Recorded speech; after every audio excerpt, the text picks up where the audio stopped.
कानी बहू। किशोरी लाल जी के बेटे राघव की शादी की बात जगह जगह चल रही थी, लेकिन किशोरी लाल जी को कोई लड़की पसंद ही नहीं आती थी। और उसकी एक ही वजह थी, किशोरी लाल जी का लालची होना। उनको लड़के वालों से मोटा दहेज चाहिए था और इसी चक्कर में एक दिन वो एक बहुत पैसे वाले के घर अपने बेटे का रिश्ता लेकर पहुंचे। उस आदमी का नाम था ओम प्रकाश। देखिए किशोरी लाल जी, मेरी एक ही बेटी है और मेरी सारी संपत्ति जायदाद सब कुछ मेरी बेटी नैना का ही है। पापा, नाम से लगता है बहुत खूबसूरत होगी। कितना अच्छा नाम है ना, नैना। ओ, वैसे बात तो सही है आपकी। अब इतना पैसा है, जमीन जायदाद है, इकलौती बेटी, आप भी क्या करेंगे? सब कुछ उसे ही देंगे ना। बिल्कुल ठीक पहचाना आपने। बस बेटी की शादी और सारी जायदाद उसके नाम। पापा, बिना देखे हाँ कर दीजिए ना। इतना अच्छा रिश्ता फिर कहाँ मिलेगा? माला माल हो जाएंगे हम। मैं अपनी बेटी को बुलाता हूँ। अरे नहीं नहीं नहीं नहीं, आपकी बेटी का नाम नैना है, सुनकर ही लगता है बहुत सुंदर होगी। रहने दीजिए अंकल, मैं तो आपकी बेटी के नाम से ही इतना खुश हो गया हूँ कि उसे बिना देखे शादी करने को तैयार हूँ। अब तो मैं उसका चेहरा सीधे शादी के बाद ही देखूंगा। और इस तरह राघव नैना का चेहरा नहीं देखता और उससे शादी कर लेता है। शादी के बाद अपनी सुहाग रात पर जब राघव नैना का घूंघट उठाकर देखता है तो नैना की आंखें बंद थी। कितनी खूबसूरत हो तुम नैना, जरा अपनी आंखें खोलकर मेरी तरफ देखो तो सही।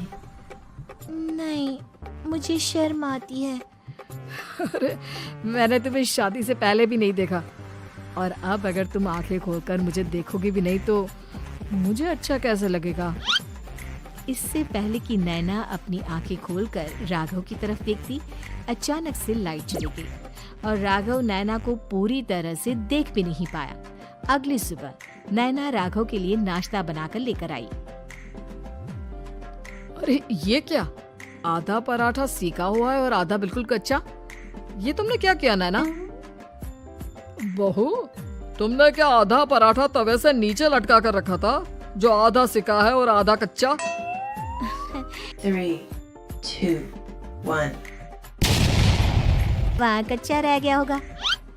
इसका क्या मतलब है? ये कैसा मजाक कर रही है तुम? अरे बहू, तुमने इतना लंबा घूंघट क्यों लगाया हुआ है? देखो, हमारे घर में बहुओं को बेटी की तरह रखा जाता है और फिर तुम तो इतना सारा माल लेकर आई हो। देखो, ये घूंघट डालकर रखने की कोई जरूरत नहीं है। हाँ नैना, पापा जी ठीक कह रहे हैं, तुम तो आराम से रहो, अपना ही घर समझो। नैना अचानक से अपना घूंघट उठा लेती है। अरे ये क्या पापा, नैना की तो एक आंख फूटी हुई है। नाम से नैना, लेकिन ये तो कानी बहू निकली। मेरे साथ धोखा हुआ है, धोखा। बिना दिखाए अपनी कानी लड़की मेरे संग ब्याह दी। मुझे कानी बीवी नहीं चाहिए। मुझे अभी ओम प्रकाश जी से बात करनी पड़ेगी। आखिर उन्होंने मेरे साथ ऐसा किया क्यों? अरे, आप लोगों ने ही तो पापा से कहा था कि आप लोग शादी से पहले मुझे देखना नहीं चाहते। अब मेरे पापा पर क्यों इल्जाम लगा रहे हैं? अरे लेकिन उन्हें बताना तो चाहिए था ना कि तुम कानी हो, एक आंख से तुम्हें दिखाई नहीं देता। किशोरी लाल और राघव नाराज होकर ओम प्रकाश को अपने घर बुलाते हैं। पापा जी, ये आपने क्या किया? शादी से पहले बताया क्यों नहीं कि नैना की आंखों में परेशानी है? अरे, आप ही ने तो लड़की देखने से मना कर दिया था। अरे लेकिन आप बता तो सकते थे। आपको तो हमारी बेटी की प्रॉपर्टी चाहिए थी, वो भी पूरी की पूरी। अब क्या हुआ अगर उसे आधा दिखाई देता है? प्रॉपर्टी तो आपको पूरी मिल गई ना। अरे ये क्या बात हुई? मेरी शादी प्रॉपर्टी से नहीं, आपकी बेटी से हुई है। अब ये तो पहले सोचना चाहिए था। तब तो मेरी प्रॉपर्टी देखकर तुम्हारी जुबान लप लपा रही थी। लेकिन मैं कानी लड़की को अपनी बीवी बनाकर नहीं रख सकता। पापा, कुछ करिए ना आप। हाँ, करता हूँ। देखिए ओम प्रकाश जी, आप हमारे साथ ऐसा नहीं कर सकते। और तुम देखो, अगर तुमने मेरी बेटी से शादी तोड़ी ना तो जो भी प्रॉपर्टी मैंने तुम्हें दी है वो तो पूरी की पूरी वापस ले ही लूंगा और आधी प्रॉपर्टी तुम्हारी भी लूंगा। अरे मेरी आधी प्रॉपर्टी भला क्यों लेंगे आप? इसलिए क्योंकि मेरी बेटी को आधा नजर आता है और उसकी नजर अभी तक तुम्हारी आधी जायदाद पर ही पड़ी है।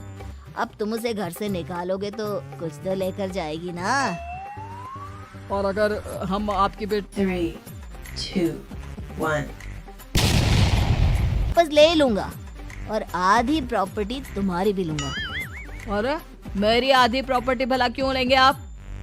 इसलिए क्योंकि मेरी बेटी को आधा नजर आता है और उसकी नजर अभी तक तुम्हारी आधी जायदाद पर ही पड़ी है। अब तुम उसे घर से निकालोगे तो कुछ तो लेकर जाएगी ना। और अगर हम आपकी बेटी को अपने घर की बहू बनाकर रखे तो? तो तुम्हारी पूरी प्रॉपर्टी तुम्हारी ही रहेगी और जो मैंने तुम्हें दिया है ना उसमें से बस मैं आधा लेकर जाऊंगा। अरे लेकिन अब आप अपनी दी हुई प्रॉपर्टी में से आधी वापस क्यों लेकर जाएंगे? अगर मैं आपकी बेटी को अपनी पत्नी बनाकर रखने को तैयार हूँ तो? इसलिए ताकि भविष्य में अगर तुम मेरी बेटी को धोखा दो तो उसके पास कुछ तो रहे जो पति का हो। वैसे मेरे पास तो बहुत कुछ है लेकिन अपने पति की कोई निशानी तो उसके पास होनी चाहिए ना। अब अगर तुमने मेरी बेटी को कानी कहा तो तुम्हें प्रॉपर्टी भी कानी ही मिलेगी, पूरी नहीं। जमाए राजा। किशोरी लाल और राघव समझ चुके थे कि वो बुरी तरह फंस चुके हैं और अब उनके पास वहां से निकलने का कोई चारा नहीं है। अब समझ में आया ना, लालच बुरी बला होती है। एक तो तुम्हें प्रॉपर्टी मिली, ऊपर से बीवी मिली, उसमें तुम्हें नखरे भी दिखाने हैं। आए बड़े, चुपचाप बैठो दोनों। कुछ दिनों के बाद नैना राघव की कार लेकर बाजार घूमने निकलती है और जब कार लेकर वापस आती है, ये क्या? एक तरफ से मेरी गाड़ी पूरी खराब हो चुकी है। लगता है तुमने मेरी गाड़ी को किसी दूसरी गाड़ी के साथ एक्सीडेंट किया है। अरे कितना बड़ा नुकसान कर दिया तुमने बहू। वो क्या है ना पापा जी, मुझे एक आंख से दिखाई नहीं दे रहा था, सामने से गाड़ी आ रही थी। मुझे तो सिर्फ आधा ही दिखाई दिया और वो गाड़ी मेरी कार से रगड़ते हुए निकल गई। अब मैं क्या करूं बताओ? आप इसे ठीक कराने के पैसे कौन देगा? तुम्हारे पापा। तुमने मुझसे इस तरह से बात की? अभी रुको। नैना राघव की शिकायत ओम प्रकाश को कर देती है। देखो राघव, अब जो मेरी आधी प्रॉपर्टी तुम्हारे पास थी ना उसमें से आधी और मैं लेकर जाऊंगा क्योंकि तुमने मेरी बेटी को डांटा। अरे नहीं पापा जी, गलती हो गई, माफ कर दो। गलती की तो कोई गुंजाइश ही नहीं। अगली बार मेरी बेटी को डांटा तो बची हुई आधी में से आधी और ले जाऊंगा।